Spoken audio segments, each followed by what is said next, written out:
Merci pour votre présence, merci pour votre engagement. Et vous allez voir, ces rencontres vont être vraiment formidables. On est plus de 700 personnes. Et grâce à vous, je pense que vraiment, on va faire avancer notre démocratie. En tout cas, merci.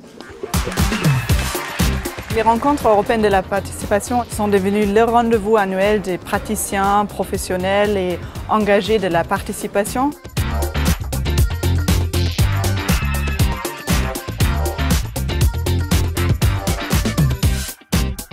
C'est d'un côté un moment pour se rencontrer, créer des réseaux, échanger, et d'autre côté aussi un moment pour imaginer ensemble, alerter, trouver des innovations, des solutions pour aller plus loin dans la démocratie participative. Je tiens en premier lieu à vous souhaiter la bienvenue à Amiens pour la 5e édition des rencontres européennes de la participation, à l'heure où notre ville fait évoluer ses outils de la démocratie locale. C'est aussi un message que l'on lance plus haut niveau des responsables de l'État en disant que si cette démocratie ne se transforme pas profondément en faisant en sorte que les décisions qui vont être de plus en plus difficiles soient de plus en plus partagées avec l'ensemble de nos concitoyens, non seulement tout ça risque d'exploser, ça explosera, et en plus on n'arrivera à aucune de nos ambitions. L'ambition des rencontres, c'est vraiment de peser sur la démocratie participative, c'est vraiment de réunir tous les acteurs engagés pour la participation, faire émerger de nouvelles idées. S'il y a un sujet sur lequel nous devrions avoir effort collectif et bataille commune, c'est bien celle de la participation. Alors l'intérêt de ces rencontres, il est clair pour moi, c'est d'apprendre à connaître l'écosystème de la participation citoyenne, échanger à la fois sur les bonnes pratiques, mais aussi sur les freins, sur les difficultés rencontrées. Pour nous, c'est vraiment l'occasion de partager des retours d'expérience et puis de débattre des nouveaux enjeux de société, des nouveaux enjeux de la participation du public. On se retrouve avec les pionniers de la participation et surtout tous les artisans du quotidien pour faire vivre ce grand principe qui est pas simplement de faire parler, c'est de permettre aux personnes de participer aux décisions.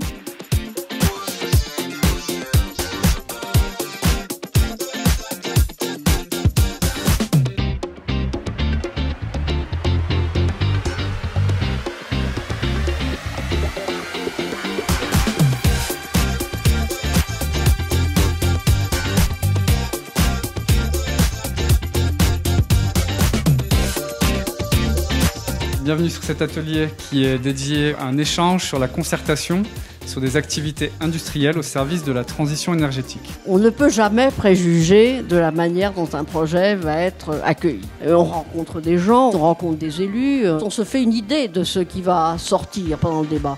Et on est très surpris.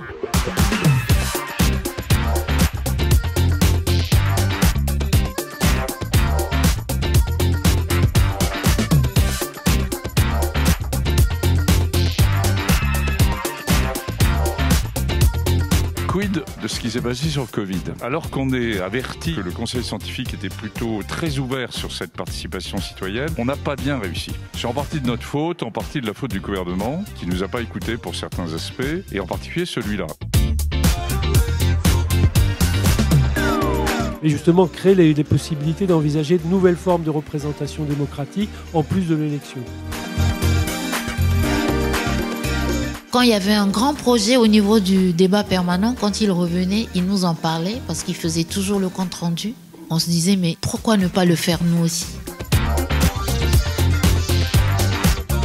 Penser l'articulation entre discussion des citoyens, avec les citoyens, par les citoyens et décision.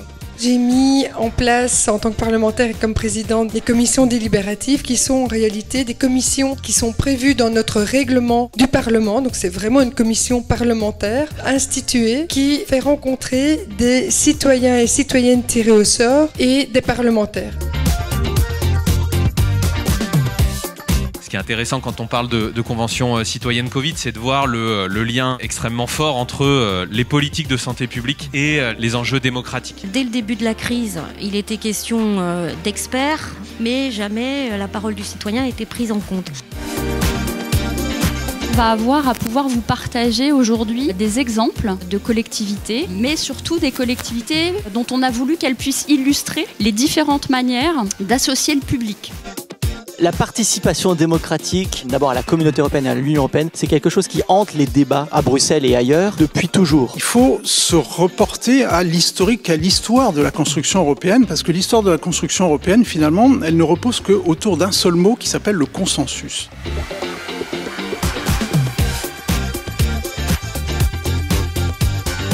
C'est important de répéter qu'il faut que les processus soient délibératifs avant numérique. Et qu'est-ce que ça veut dire cela? Ça veut dire que même si le processus est organisé dans un environnement numérique, c'est important de garder en tête d'abord le design et le respect des principes.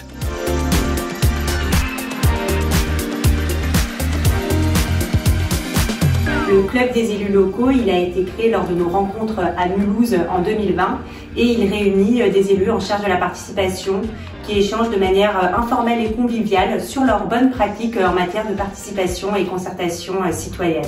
Et j'espère bien que c'est dans ce type de club qu'on se ressource et qu'on récupère de l'envie de faire sur le terrain.